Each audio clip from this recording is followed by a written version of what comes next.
여러분 지난 3일간 주님 안에서 행복하시고 또 평안하셨습니까? 우리에게 참된 행복과 평안을 주시는 우리 주님 앞에 같이 예배 드리겠습니다. 먼저 우리 신앙 고백합니다. 전능하사 천지를 만드신 하나님 아버지를 내가 믿사오며 그 외아들 우리 주 예수 그리스도를 믿사오니 이는 성령으로 잉태하사 동정녀 마리아에게 나시고 본디오 빌라도에게 고난을 받으사 십자가에 못 박혀 죽으시고 장사한 지 사흘 만에 죽은 자 가운데서 다시 살아나시며 하늘에 오르사 전능하신 하나님 우편에 앉아 계시다가 저리로서 산자와 죽은 자를 심판하러 오시리라. 성령을 믿사오며 거룩한 공회와 성도가 서로 교통하는 것과 죄를 사하여 주시는 것과 몸이 다시 사는 것과 영원히 사는 것을 믿사옵나이다. 아멘. 이제 우리 다 같이 하나님을 찬송하겠습니다.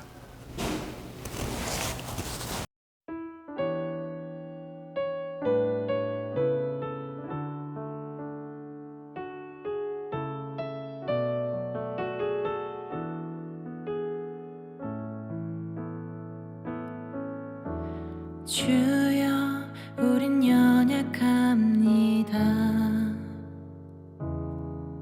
우린 오늘을 힘겨워합니다.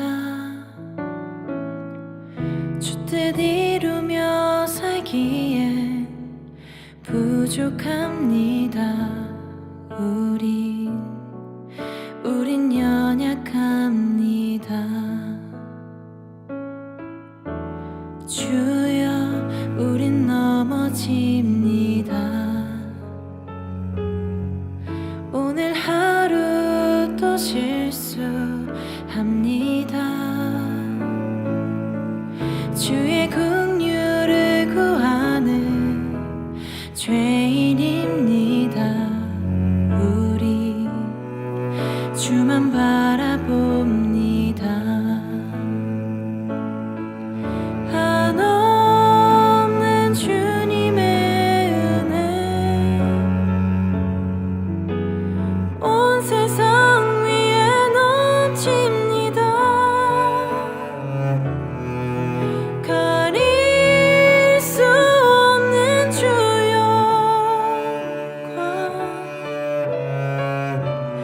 온 땅 위에 충만합니다. 주님만이 길이오니 우린 그 길 따라갑니다. 그날에 우리를 이루실 주는 완전합니다.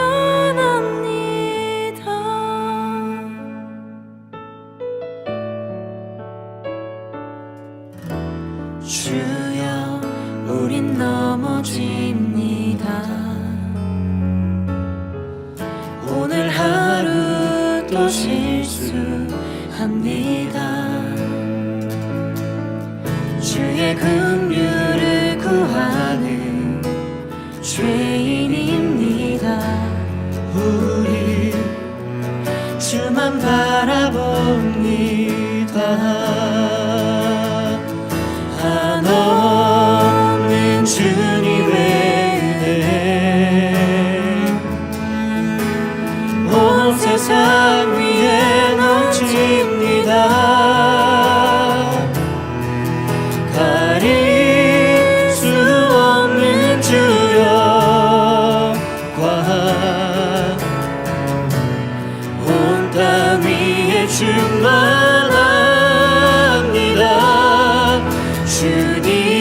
주님만이 길이오니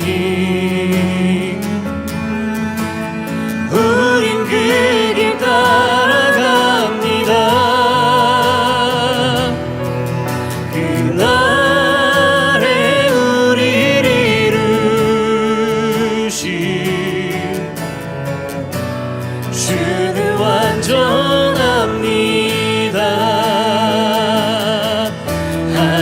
한없는 주님의 은혜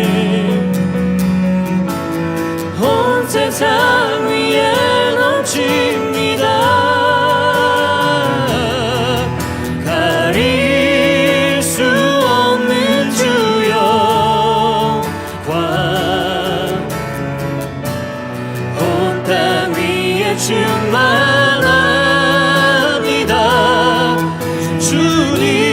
주님만이 길이 오니 우린 그 길 따라갑니다. 그날에 우리를 이루신 주는 완전합니다. 한없는 주님의 은혜 온 세상 위에 넘칩니다. 가릴 수 없는 주여 관 온 땅 위에 충만합니다.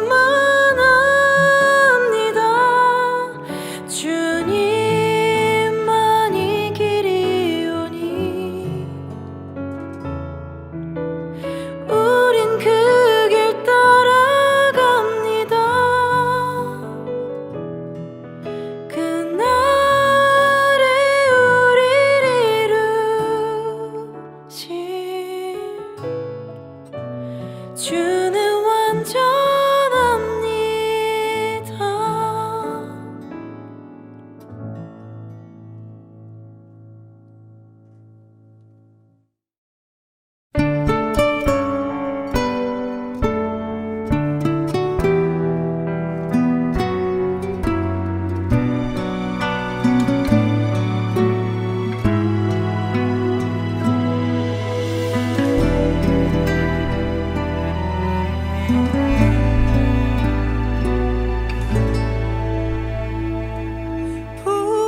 부어주시네 흘러넘치네 메마른 땅에 샘이 흐르네 채워주시네 솟게 되네 어두운 땅이 빛으로 나오네 부어주시네 흘러넘치네 메마른 땅에 샘이 흐르네 채워주시네 솟게 되네 어두운 땅이 빛으로 나오네 주님의 사랑이 이곳에 넘치네 주님의 치유가 영혼을 만지네 주님의 생수가 메마름 적시네 주님이 이곳에 함께 계시네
주님의 생수가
예수 나의 좋은 치료자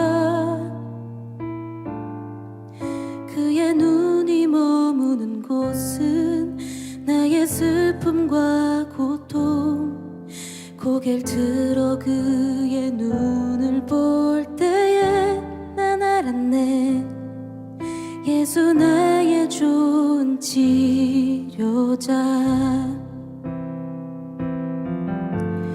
예수 나의 좋은 치료자 그의 손길이 닿는 곳은 나의 상처와 아픔 영원히 흐를 것 같았던 눈물 다 멎었네 예수 나의 치료자 나 노래하리라 천한 나를 돌아보신 구세주를 찬양해 하늘 닿는 곳까지 내 손 들리라 예수 나의 치료자 예수 나의 좋은 치료자 그의 손길이 닿는 곳은 나의 상처와 아픔 영원히 흐를 것 같았던 눈물 다 멎었네 예수 나의 치료자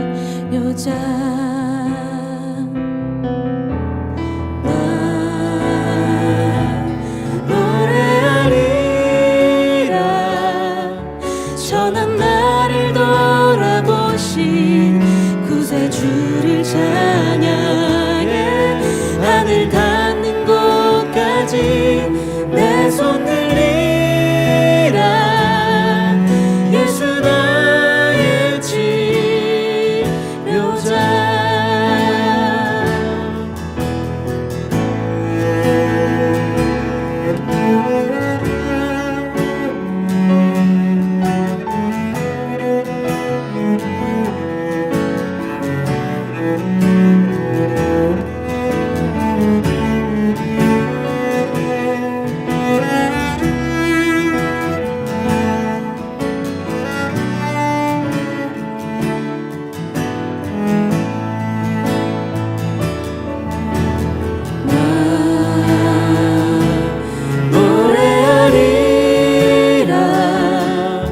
천한 나를 돌아보신 구세주를 찬양해 하늘 닿는 곳까지 내 손 들리라 예수 나의 치료자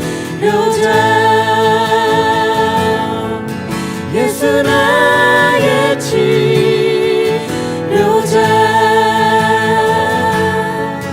예수 나의 치료자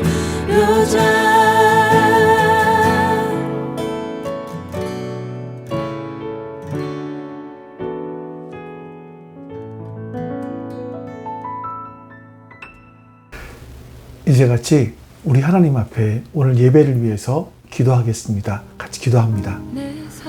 아버지 하나님 감사합니다. 오늘도 성령 하나님께서 우리와 함께하여 주시고 우리에게 하늘의 복을 허락하여 주시옵소서. 하늘의 은혜를 베풀어 주시옵소서. 우리 선하신 주님께서 우리와 함께 하셔서 하나님의 선한 역사를 이루어갈 수 있도록 도와주시옵소서. 우리에게 주의 복을 허락하여 주시고 주의 은혜를 여호와께 돌아가자. 함께 해주시옵소서. 주님 은혜를 베풀어 주시옵소서. 그는 변치 않네 여호와께 참 좋으신 주님 감사합니다. 오늘도 우리 하나님을 예배할 수 있는 이 놀라운 복을 주셔서 감사합니다. 하나님을 기억하고 하나님의 은혜를 기억하며 감사함으로 예배할 수 있도록 도와주시옵소서. 지혜와 계시의 성령님께서 하나님의 말씀을 들을 때 깨닫게 하여 주시고 오늘에 합당한 은혜를 베풀어 주시옵소서. 감사드리며 우리 주 예수 그리스도의 이름으로 기도하옵나이다. 아멘.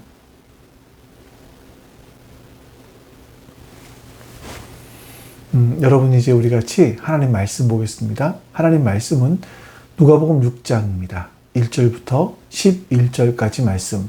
누가복음 6장 1절부터 11절까지 말씀 보겠습니다. 한 안식일에 예수께서 밀밭 사이로 지나가시게 되었다. 그런데 그의 제자들이 밀 이삭을 잘라 손으로 비벼서 먹었다. 그러자 몇몇 바리새파 사람이 말하였다. 어찌하여 당신들은 안식일에 해서는 안 되는 일을 합니까? 예수께서 그들에게 대답하셨다. 다윗과 그 일행이 줄였을 때에 다윗이 한 일을 너희는 읽어보지 못하였느냐? 다윗이 하나님의 집에 들어가서 제사장들 밖에는 먹어서는 안 되는 제단 빵을 집어서 먹고 자기 일행에게도 주지 않았느냐? 그리고 예수께서 그들에게 말씀하셨다. 인자는 안식일의 주인이다. 또 다른 안식일에 예수께서 회당에 들어가서 가르치시는데 거기에서 오른손이 오그라든 사람이 있었다. 율법 학자들과 바리새파 사람들은 예수를 고발할 구실을 찾으려고 예수가 안식일에 병을 고치시는지 엿보고 있었다. 예수께서 그들의 생각을 아시고 손이 오그라든 사람에게 말씀하셨다. 일어나서 가운데 서라. 그래서 그는 일어나서 섰다. 예수께서 그들에게 말씀하셨다. 너희에게 물어보겠다. 안식일에 착한 일을 하는 것이 옳으냐? 악한 일을 하는 것이 옳으냐? 목숨을 건지는 것이 옳으냐? 죽이는 것이 옳으냐? 예수께서 그들을 모두 둘러보시고서 그 사람에게 명하셨다. 내 손을 내밀어라. 그 사람이 그렇게 하니 그의 손이 회복되었다. 그들은 화가 잔뜩 나서 예수를 어떻게 할까 하고 서로 의논하였다. 아멘. 오늘 우리는 본문 말씀을 통해서 안식일의 참된 의미에 대해서 같이 한번 생각을 해보려고 합니다. 우리가 일주일 동안 열심히 일을 하고 그리고 나면 하나님께 예배를 드릴 수 있는 주일이 찾아옵니다. 근데 우리가 이 주일을 어떻게 보내고 있을까 하는 부분들이죠. 예수님께서 이 안식일에 대해서 또 깊은 의미를 우리에게 말씀하고 계십니다. 예수님은 단순하게 안식일이 일을 하지 않는 날이 아니라 하나님과 더 가까워지는 날이고 이웃을 사랑하고 그들에게 사랑을 베풀고 진정한 쉼을 찾는 날로 안식일을 말씀하고 있는 겁니다. 오늘 본문에 보시면 예수님께서 제자들과 함께 밀밭 사이를 지나가십니다. 그때 제자들이 밀 이삭을 잘라서 손으로 비벼서 먹는 장면이 나오죠. 이 장면을 바리새파 사람들이 보고 당신들은 왜 그럽니까? 라고 비난을 합니다. 그리고 안식일에 오른손이 오그라든 사람, 이 사람을 예수님께서 고쳐주시는 사건도 나옵니다. 이 말씀들을 통해서 우리가 안식일의 진정한 의미, 이 부분들을 다시 한번 생각해 보고 또 우리의 삶에는 어떻게 적용할 수 있을까 하는 부분들을 같이 한번 나누어 보도록 하겠습니다. 우리 1절 말씀을 다시 한번 읽어보죠. 한 안식일에 예수께서 밀밭 사이로 지나가시게 되었다. 그런데 그의 제자들이 밀 이삭을 잘라 손으로 비벼서 먹었다. 이 본문과 동일한 내용이 기록되어 있는 성경이 마태복음 12장인데요. 제자들이 이삭을 잘라서 손으로 비벼서 먹은 것은 배가 고팠기 때문이다. 이렇게 말씀하고 있습니다. 그러니까 하나님께서요, 이스라엘 백성들에게 주신 이 율법에 의하면 이웃집에 포도밭에 들어가서 포도를 배불리 먹는 건 가능했습니다. 하지만 그릇에 담아서 나올 수는 없어요. 또 이웃집의 곡식밭에 들어가서 손으로 이삭을 따먹는 일은 가능한 일이었습니다. 하지만 낫을 댈 수는 없었습니다. 그렇기 때문에 제자들이 남의 밭에 들어가서 밀 이삭을 잘라 먹는 것은 충분히 사실은 용납될 수 있는 일이었습니다. 근데 이 일을 두고 바리새인들이 시비를 거는 이유가 있었습니다. 2절 말씀을 보죠. 그러자 몇몇 바리새파 사람이 말하였다. 어찌하여 당신들은 안식일에 해서는 안 되는 일을 합니까? 바리새인들이 시비를 건 것은요, 예수님의 제자들이 남의 밭에 들어가서 밀 이삭을 따먹었기 때문이 아니라 안식일에 해서는 안 되는 일을 했기 때문이다 라고 말하는 겁니다. 당시 좀 안식일이 무엇이었는지, 이 사람들에게 무엇이었고 어떻게 시작되었는지, 어떻게 지켰는지를 좀 설명을 드리면 좋을 것 같아요. 당시 사람들에게 이 안식일은 해서는 안 되는 일이 39가지가 있었습니다. 그리고 이 39가지에서 각각 6개씩 세부 규정을 만들었어요. 그래서 총 234개의 규정을 가지고 있으면서 안식일에 이건 하면 안 된다, 이렇게 이야기를 했었습니다.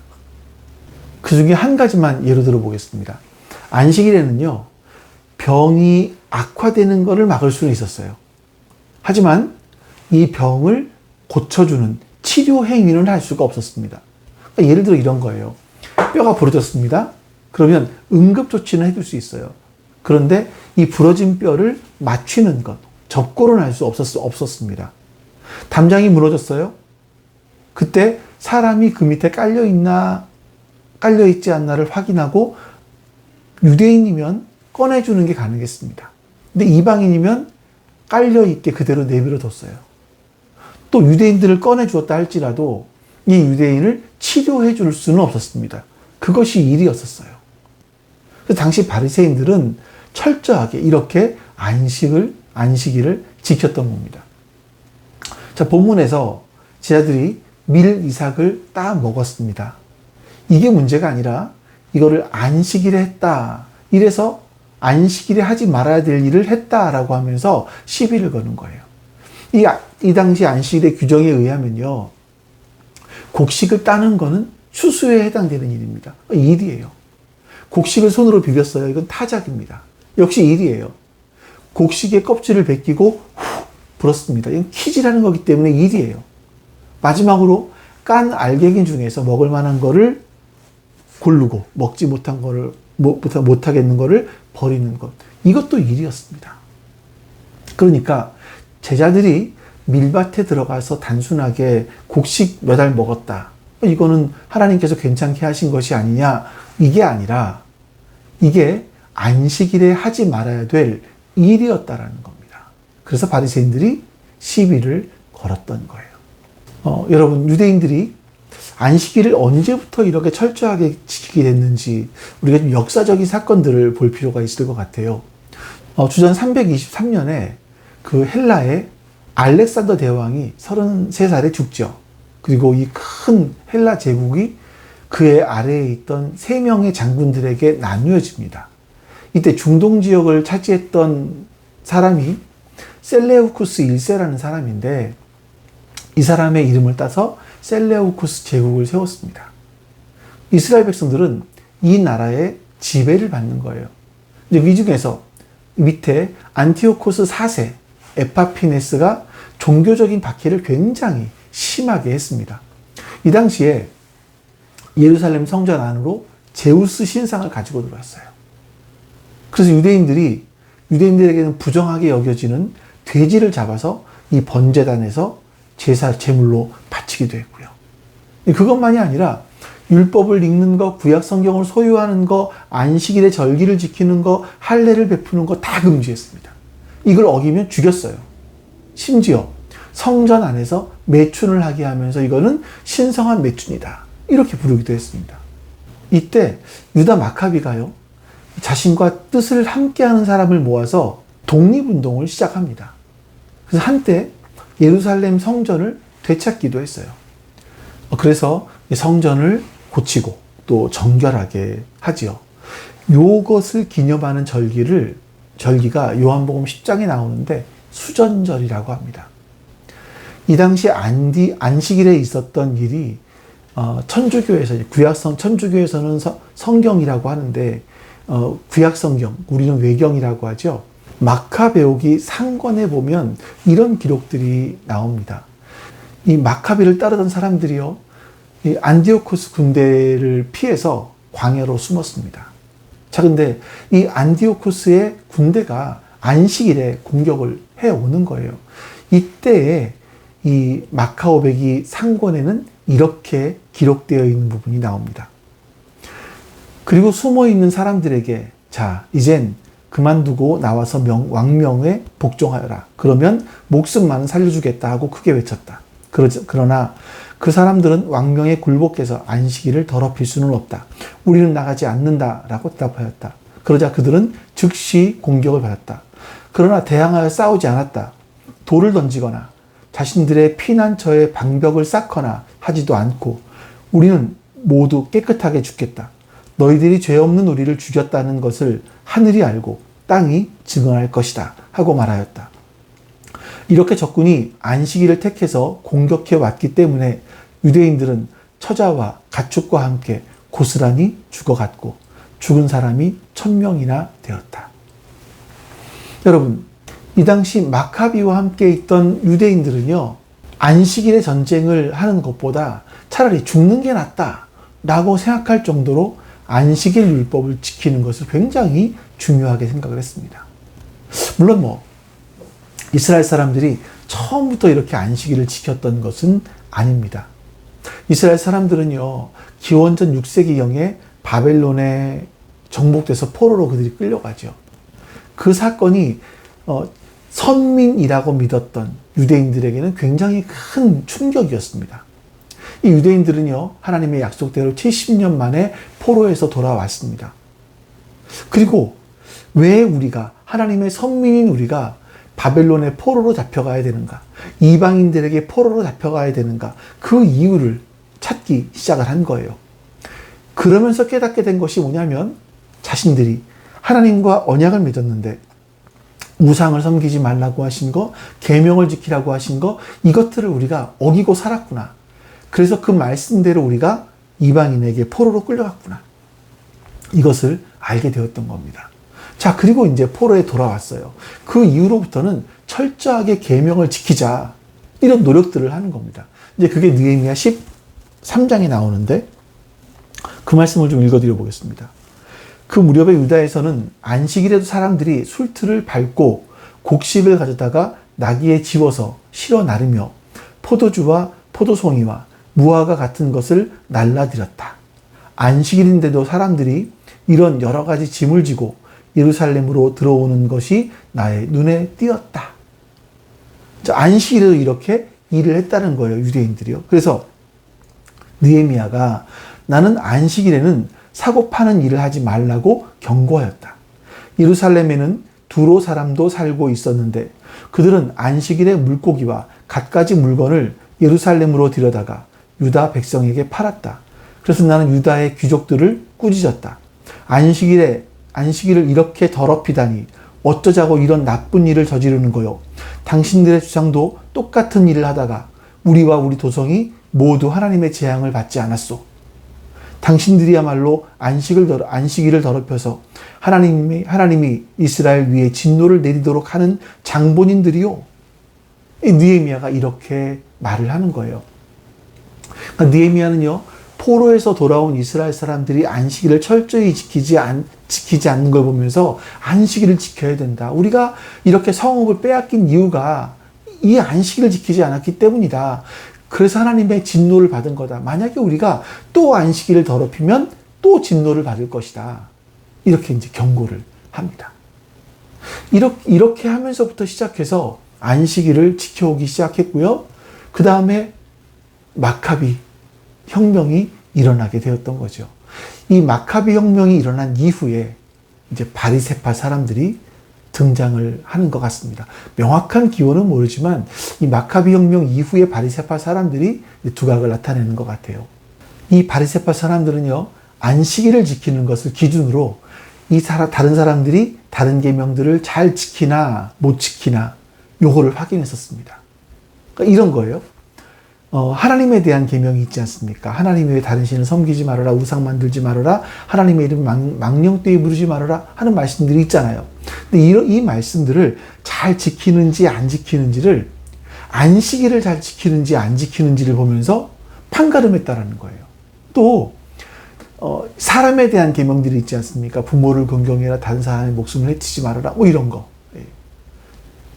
이것도 안식일을 지키는지 안 지키는지를 가지고 사람들을 어떻게 대하는지 이렇게 판별을 했다라는 겁니다.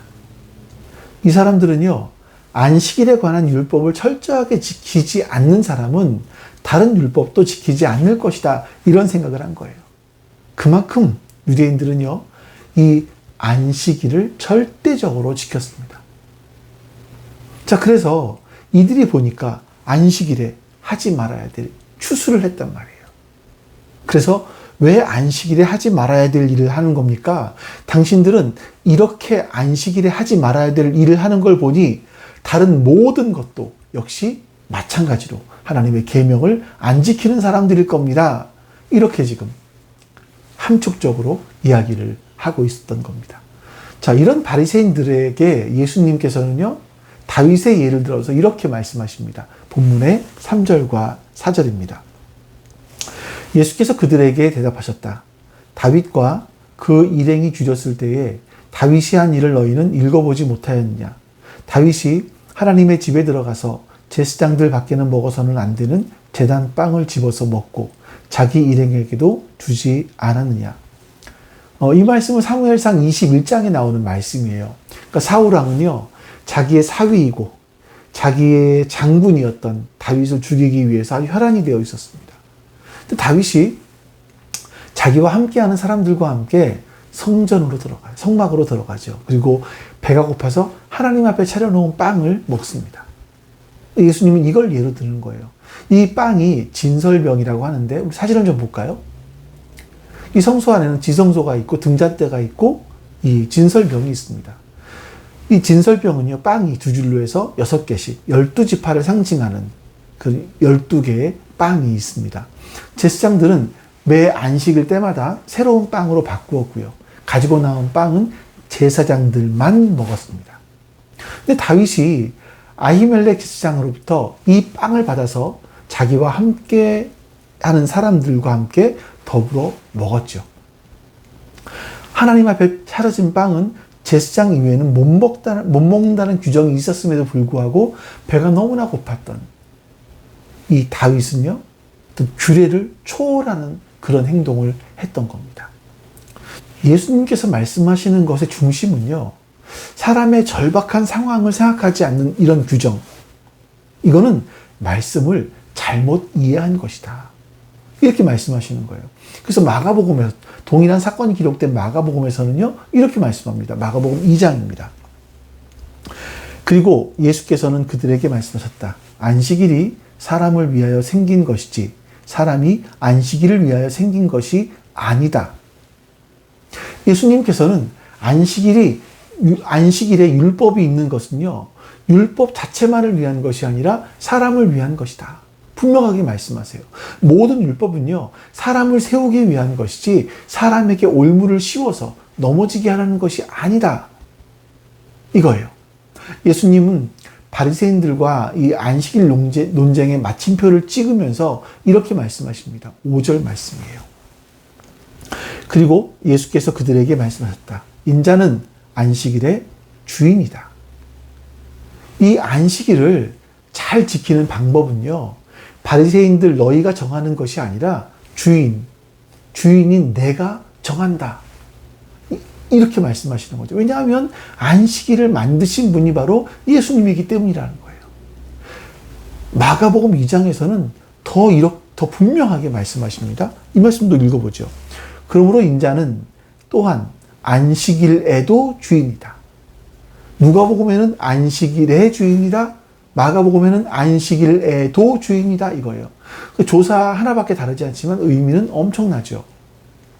안식일의 주인이다 그러면 안식일에만 주인인가 보다 할 수 있겠지만, 안식일에도 주인이다 라고 하면 다른 날을 모두 포함한 안식일도, 월화수목금 토일이 안식일이니까 주 월화수목금 이 모든 날을 포함한 안식일도 역시 예수님이 주인이다, 이런 말씀을 하고 있는 거예요. 그러니까 여러분, 우리가 주일에 예배를 드리니까 나머지 6일은 내 마음대로 산다? 이렇게 되는 것이 아닙니다. 우리가 주일에 예배 자리에 있는 것은요, 우리에게 있는 모든 시간이 주님의 것입니다. 라는 고백이에요. 그 시간을 주님의 다스림 속에 두겠습니다. 라는 신앙 고백인 거예요. 그래서 우리는 날마다 안식일에도 주인인 예수님께 우리의 시선을 고정시키고요. 우리의 매일, 우리의 매주 이 날들을 주님의 날, 주님의 주간으로 여기면서 살아가야 될 겁니다. 자, 그리고 이제 몇 주가 지났습니다. 또 다른 안식일이 되었어요. 6절입니다. 또 다른 안식일에 예수께서 회당에 들어가서 가르치시는데 거기에는 오른손이 오그라든 사람이 있었다. 율법 학자들과 바리새파 사람들은 예수를 고발할 구실을 찾으려고 예수가 안식일에 병을 고치는지 엿보고 있었다. 그러니까 지난번에 예수님과 논쟁에서 진 서기관과 바리새인들이요, 반격할 기회를 찾는 거죠. 혹시나 예수님이 또 안식일에 환자를 고치나 안 고치나. 만약에 안식일에 환자를 고치면 그걸 구실 삼아서 예수님을 정죄하려고 하는 바로 그런 속셈이었던 겁니다. 자, 이 상황 속에서 예수님은 이렇게 반응을 하시는 거예요. 8절, 예수께서 그들의 생각을 아시고 손이 오그라든 사람에게 말씀하셨다. 일어나서 가운데 서라. 그래서 그는 일어나서 섰다. 예수님은 그들의 생각을 아셨습니다. 근데 마치 스스로 올무에 걸려들려고 하시는 것처럼 오른손이 오그라든 사람을 그 모임의 가운데 세우셨습니다. 자, 그리고 이렇게 말씀하십니다. 9절입니다. 예수께서 그들에게 말씀하셨다. 너희에게 물어보겠다. 안식일에 착한 일을 하는 것이 옳으냐? 악한 일을 하는 것이 옳으냐? 목숨을 건지는 것이 옳으냐? 죽이는 것이 옳으냐? 예수님의 이 질문은요, 바리새파 사람들과 율법 학자들이 대답할 수 없는 질문이었습니다. 그들은 어떤 경우에도 안식일에 악을 행하는 것, 그러니까 생명을 죽이는 것을 옳다고 말할 수 없잖아요. 그렇다고 안식일에 선을 행하는데 생명을 구하는 것을 옳다고 말할 수 없었습니다. 만약에 이것이 옳다라고 말을 하면 예수님께서 안식일에 사람을 고치는 것이 옳다라는 것을 인정해 주는 것이 되기 때문입니다. 자, 이런 이유 때문에 바리새파 사람들과 율법 학자들은요, 아무런 대답을 하지 못한 겁니다. 이때 예수님은요, 예수님의 마음을 마가복음 3장 5절에서는 이렇게 말씀을 합니다. 예수께서 노하셔서 그들을 둘러보시고 그들의 마음이 굳어진 것을 탄식하시면서 손이 오그라든 사람에게 말씀하셨다. 손을 내밀어라. 그 사람이 손을 내미니 그의 손이 회복되었다. 예수님께서 이 율법 학자들과 바리새파 사람들을 비롯한 이 사람들의 마음이 굳어져 있는 것을 탄식하시며 노를 바라셨다. 노하셨다. 화를 내셨다. 이렇게 말씀하는 겁니다. 여러분, 유대인이 잘못하고 있는 게 뭡니까? 이들은요, 성경을 읽을 때, 그러니까 우리가 글을 읽는다고 했을 때, 이거를 글자를 읽는 것이 아니라 글자와 글자 사이를 읽을 수 있어야 되죠. 그러니까 글이 내포하고 있는 의미를 캐치할 수 있어야 되는 겁니다. 예를 들어 볼게요. 두 친구가 대화를 하는데 한 친구가 이렇게 말을 합니다. 우리 어저께 우리 아버지가 완전히 저기압이었어. 그럼 다른 친구가 왜 화가 나셨는데? 아니면요, 집에 무슨 일이라도 있었어? 이렇게 말을 해야 되지 않겠습니까? 근데 너희 아버지 기상청 다니셔? 이렇게 묻는다면 이게 대화가 이어가지 못하잖아요. 서기관들과 바리새파 사람들은요, 누구보다도 율법에 대해서 잘 알고 있는 사람들이었습니다. 그리고 누구보다 율법을 잘 지킨다고 자부했던 사람들이었어요. 하지만 그들은요, 이 말씀을 하신 하나님의 마음, 그 마음을 알지 못했던 겁니다. 그래서 속상해하는 거죠. 이들은 문자 자체에만 정신이 팔려 있다 보니까 하나님께서 율법을 주신 그 의미를 생각하지 못하고 있었던 겁니다.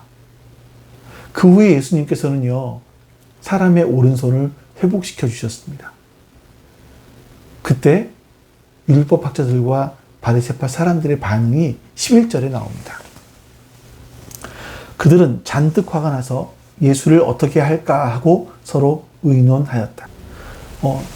여기서 화가 잔뜩 났다라는 단어는요, 감정이 폭발 직전이었다 이런 것이 아니라 어리석음이 가득하다, 온전하지 못한 생각으로 가득하다 이런 뜻인 거예요. 그러니까 그들 스스로는요, 자신들이 분노하는 것, 화를 내는 것이 옳다라고 생각을 했지만, 온전하다라고 생각을 했지만 실제는 그렇지 않았다라는 겁니다. 이 일 이후에 서기관 율법학자들과 바리새파 사람들은 예수님을 죽이기 위해서 방법을 열심히 찾습니다. 하지만 여러분, 그것은요, 그들의 어리석음, 그들의 온전하지 못한 생각의 결과였다라는 거예요. 자, 참고로 여러분들, 그러면 이제 우리가 안식일, 주일이죠. 주일은 어떻게 지켜야 되는가 하는 것들을 우리가 생각을 해 보셔야 돼요. 이 성경에 보시면 이 안식일을 어떻게 지켜라, 어떤 의미로 지켜라 라고 말씀하신 것이 두 군데 나옵니다. 출애굽기 20장 말씀을 먼저 보죠. 안식일을 기억하여 그날을 거룩하게 지켜라. 너희는 엿새 동안 모든 일을 힘써 하여라. 그러나 일의 날은 주 너희 하나님의 안식일이니 너희는 어떤 일도 해서는 안 된다. 너희나 너희의 아들이나 딸이나 너희의 남종이나 여종만이 아니라 너희 집 짐승이나 너희의 집에 머무르는 나그네라도 일을 해서는 안 된다. 내가 엿새 동안 하늘과 땅과 바다와 그 안에 있는 모든 것을 만들고 일의 날에는 쉬었기 때문이다. 그러므로 나 주가 안식일을 복주고 그날을 거룩하게 하였다. 이 말씀의 의미는요, 하나님께서 엿새 동안 천지를 만드시고 일곱째 날 쉬신 것처럼 우리도 엿새 동안 열심히 일을 하고 일곱째 날 쉬어라, 이런 말씀이 아닙니다. 하나님께서 일곱째 날 쉬셨다라는 의미는요, 6일 동안 창조하신 창조가 완벽했다라는 뜻이에요. 그래서 이 창조에 관해서는요, 더 이상 할 것이 없다, 건드릴 것이 없다라는 의미인 겁니다. 그래서 우리가 주일을 기억하면서 거룩하게 지킨다고 했을 때 그건요, 그 안에는 하나님께서 하신 창조가 완벽했습니다. 이거를 우리 예배를 드리면서 고백하는 바로 그런 날인 겁니다. 근데 이 10계명은 출애굽기에만 나와 있는 것이 아니라 신명기에도 나와 있습니다. 신명기 5장 말씀을 보겠습니다. 너희는 안식일을 거룩하게 지켜라. 이것은 주 너희의 하나님이 너희에게 명한 것이다. 너희는 엿새 동안 모든 일을 힘써 하여라. 그러나 일의 날은 주 너희 하나님의 안식일이니 너희는 어떤 일도 해서는 안 된다. 너나 너의 아들이나 딸이나 너희의 남종이나 여종뿐만 아니라 너희의 소나 낙이나 그 밖의 모든 집짐승이나 너희의 집안에 머무르는 식객이라도 일을 해서는 안 된다. 너희의 남종이나 여종도 너와 똑같이 쉬게 하여야 한다. 너희는 기억하여라. 너희가 이집트 땅에서 종살이를 하고 있을 때에 주 너희의 하나님이 강한 손과 편팔로 너희를 거기에서 이끌어내었으므로 주 너희의 하나님이 너에게 안식일을 지키라고 명한다. 이 신명기에서 말씀하고 있는 안식일은요, 출애굽기의 말씀과는 좀 차이가 있습니다. 출애굽기는 창조와 관련되어 있다면 이 신명기는요, 출애굽과 관련이 있습니다. 이 안식일을 지키라는 출애굽기와 신명기의 말씀을 정리하면 이런 거죠. 하나님께서 천지를 창조하신 것이 하나님 보시기에 심히 좋았더라. 더 이상 손댈 것이 없습니다. 하나님은 완벽하게 창조하셨습니다. 라는 것을 고백하는 거죠. 첫 번째가. 두 번째는 아담과 하와 범죄 이후로 사람들이 하나님과의 관계가 단절돼서 죽은 존재가 되었어요. 근데 하나님은 그런 우리를 살리기 위해서 두 번째 창조 사역을 하신 겁니다. 그래서 하나님의 창조의 완성으로 기억되었던 날이 하나님께서 생명을 새롭게 살리는 날로 그 의미가 더해지게 되었던 겁니다.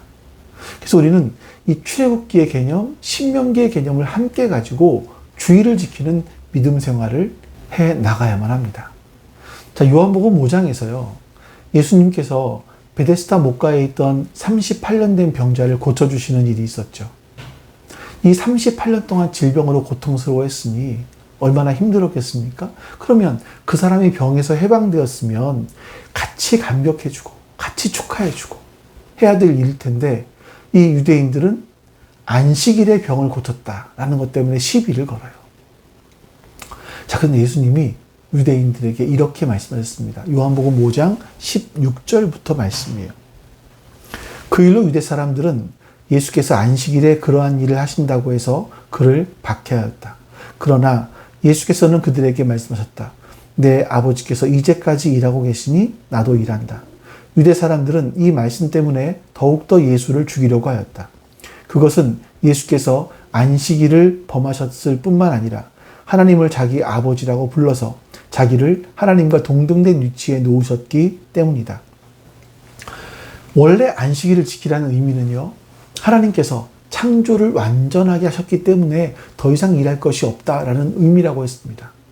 즉 유대인들은요, 안식일을 출애굽기식으로만 해석한 거죠. 자, 그럼에도 예수님께서는요, 내 아버지께서 이때까지 일하시니 나도 일한다. 하나님께서 구원을 위해서, 인간의 구원을 위해서 일하시니 나도 구원을 위해서 일한다 라고 말씀하시는 거예요. 예수님께서는요, 신명기적으로도 안식일을 지켜야 된다 라고 말씀하신 거죠. 여러분, 우리가 지금까지 이 안식일에 대한 여러 가지 의미 있는 말씀들을 보았습니다. 오늘은요, 예수님께서 안식일에 대해서 가르치는 아주 중요한 부분들을 보았습니다. 예수님께서 보여주신 안식일의 의미는요, 단순하게 어떤 규칙을 준수한다, 이걸 넘어서는 거죠. 하나님의 창조, 하나님의 구원을 기념하는 겁니다. 그리고 하나님의 사랑과 긍휼을 실천하는 거룩한 시간인 겁니다. 하나님의 은혜를 기억하고 그 은혜 안에서 쉼을 누리고 그 은혜를 사람들에게 나누는 시간인 거예요. 예수님께서는 안식일의 본질이 생명을 살리는 데 있다. 이것을 보여주셨습니다. 예수님은 율법을 문자적으로 이해하는 것이 아니라 그 율법의 가장 중요한 정신을 보여주고 계세요. 형식보다 사랑과 긍휼을 강조하신 겁니다. 이제 우리가 어떻게 살아야 됩니까? 우리는요, 매 주일을 맞이할 때마다 하나님의 완전한 창조, 그리고 지금도 계속 일하고 계시는 우리를 향하신 구원의 역사, 이거를 깊이 묵상하는 겁니다. 주일은 단순하게 쉬는 날이 아닙니다. 적극적으로 하나님과 이웃을 섬기는 날이어야 되고요. 적극적으로 선을 행하는 날로 삼으셔야 됩니다. 우리의 일상에서도요, 예수님께서 보여주신 것처럼 율법의 문자보다는 그 정신을 따라서 사랑과 이 긍휼을 실천할 수 있어야겠습니다. 이제 우리가 삶으로 돌아갑니다. 이때 매일의 삶이 하나님께 드리는 거룩한 예배가 될 수 있기를, 우리의 일상이 이 안식일의 정신으로 가득 차서 하나님께 영광 돌리고 이웃을 사랑할 수 있는 그런 참된 그리스도인들이 되실 수 있기를 주님의 이름으로 축원합니다. 우리 같이 이 시간 기도하겠습니다. 주님께서 가르치신 기도를 가지고 우리 같이 기도합니다.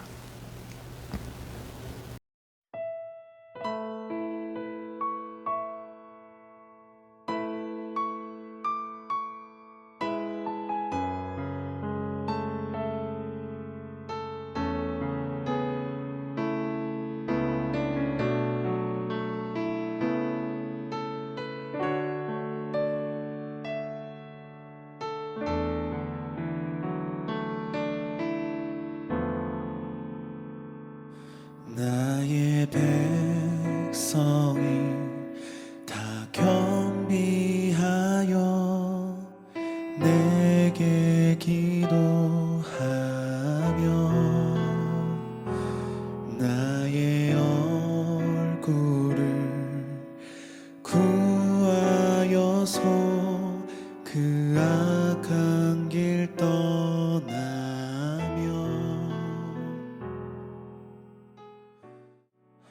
하늘에서 듣고 사며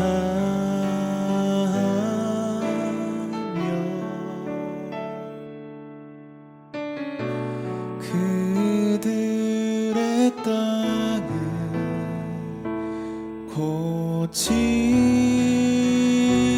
고치리라. 아버지여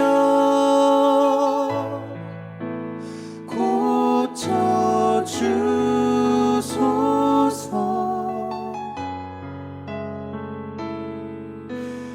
이 나라 주의 것 되게 하소서. 주 하나님 간절히 기도하오니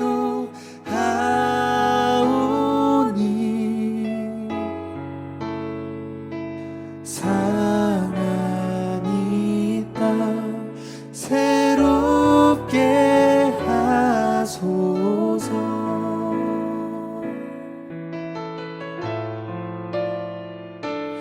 무릎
아버지 하나님 감사합니다. 오늘도 하나님의 말씀을 기억하며 하나님의 하나님 되심을 기억하며 하나님을 예배할 수 있도록 은혜 주셔서 감사합니다. 하나님께서 우리의 아버지 되심을 기억합니다. 하나님이 우리를 사랑하셔서 어떠한 일을 하셨는지를 기억합니다. 그러기에 우리가 이 주의를 어떻게 지켜야 되는지를 돌아보았습니다. 우리가 세상 사람들과 같지 않게 주의를 지키며 살 수 있는 이유는 이 모든 나라와 권세와 영광이 영원히 아버지의 것이기 때문입니다. 감사드리며 예수 그리스도의 이름으로 기도하옵나이다. 아멘. 하늘에 계신 우리 아버지여, 이름이 거룩히 여김을 받으시오며 나라가 임하시오며 뜻이 하늘에서 이루어진 것 같이 땅에서도 이루어지이다. 오늘 우리에게 일용할 양식을 주시옵고 우리가 우리에게 죄 지은 자를 사하여 준 것 같이 우리 죄를 사하여 주시옵고 우리를 시험에 들게 하지 마시옵고 다만 악에서 구하시옵소서. 나라와 권세와 영광이 아버지께 영원히 있사옵나이다. 아멘.